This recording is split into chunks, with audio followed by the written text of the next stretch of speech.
Dedicated to southern and eastern Kentucky, this is WYMT Mountain News at 5:30. Good evening, I'm Steve Hensley. A historic day to say the least. As you've probably just seen and heard, a verdict has been reached in Donald Trump's hush money trial. Trump has been found guilty of all 34 counts of falsifying business records related to a 2016 hush money payment to former porn star Stormy Daniels. That trial resumed deliberations after portions of the judge's instructions were revisited, as well as rehearing testimony from key witnesses about the alleged scheme. The judge responded to a request by rereading 30 pages of jury instructions earlier today.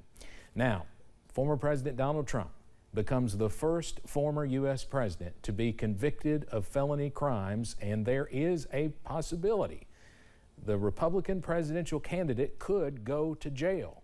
His sentencing is set for July 11th, which is just a few days before the Republican presidential convention. Now, of course, he will appeal. That could take some time.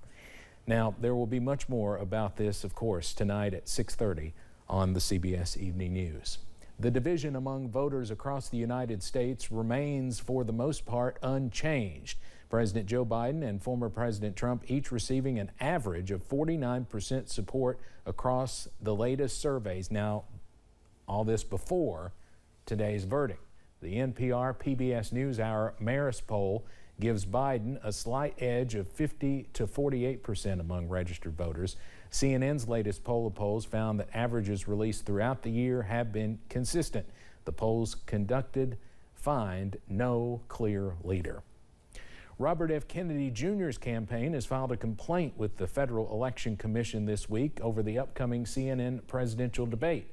The complaint alleges CNN colluded with President Joe Biden's campaign and former President Donald Trump's campaign in scheduling the network's June 27th debate and setting debate qualification criteria. The Kennedy team claims both campaigns, along with CNN, have violated federal campaign laws. Supreme Court Chief Justice John Roberts has declined to meet with lawmakers about two provocative flags hoisted at Justice Samuel Alito's properties. The meeting was requested by Democratic Senators Dick Durbin and Sheldon Whitehouse, who wanted to, quote, address the Supreme Court's ethics crisis. In his letter, Roberts cited the separation of powers concerns about preserving judicial independence for declining the request. Marjorie Stoneman Douglas High School in Florida is set to be demolished in mid-June. That's where a mass shooting took place in 2018 that claimed the lives of 17 students and adults. The final day of classes at the Parkland, Florida school is June 10th, and the building will come down either on the 13th or 14th. Since the February 2018 shooting, the school building has remained untouched. The shooter is serving a life sentence. Well, the weather is very nice on this Thursday evening across our region. A live look at First Alert Pinpoint Doppler tracking some dry weather, and this is all thanks to an area of high pressure that will continue to sit over our region to go into this evening, also on Friday. So some more dry weather is on the way tomorrow. Enjoy that though, because changes are not far away.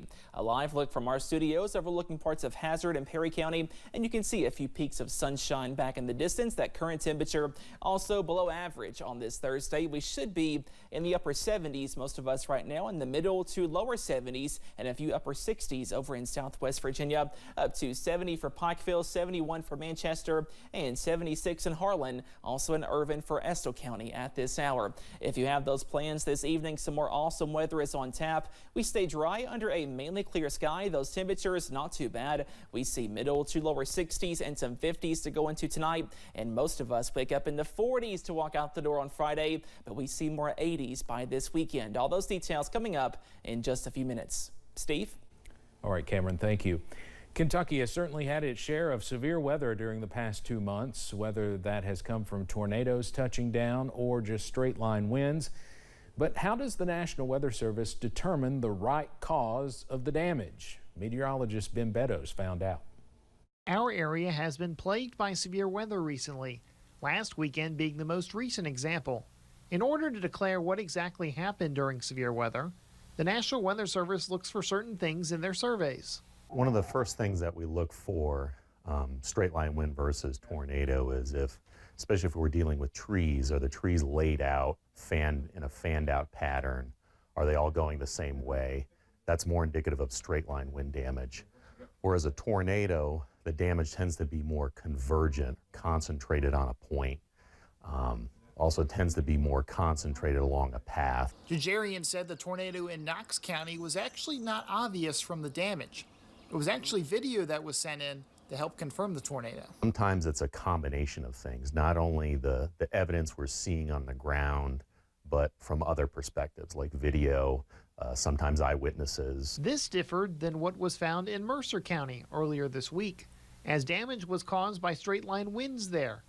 It's important to realize, though, how much of a threat damaging winds are, especially in our area. Severe wind damage occurs over much longer paths, affects a lot more people, affects a lot more structures and trees.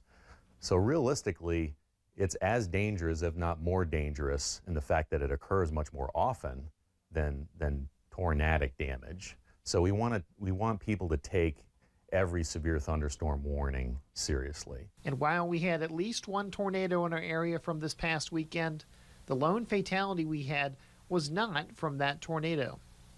I'm meteorologist Ben Beddoes, WKYT. That confirmed tornado in our area was in Corbin. We'll have more on that at 6. The National Weather Service will be doing an additional survey of damage in Woodford County from this past weekend. Coming up on Mountain News at 5:30, the price of car insurance continues to increase. 6 ways you can lower that bill. Plus, we are tracking some nice weather in the short term, but changes are looming by this weekend. Your forecast on the way after this break.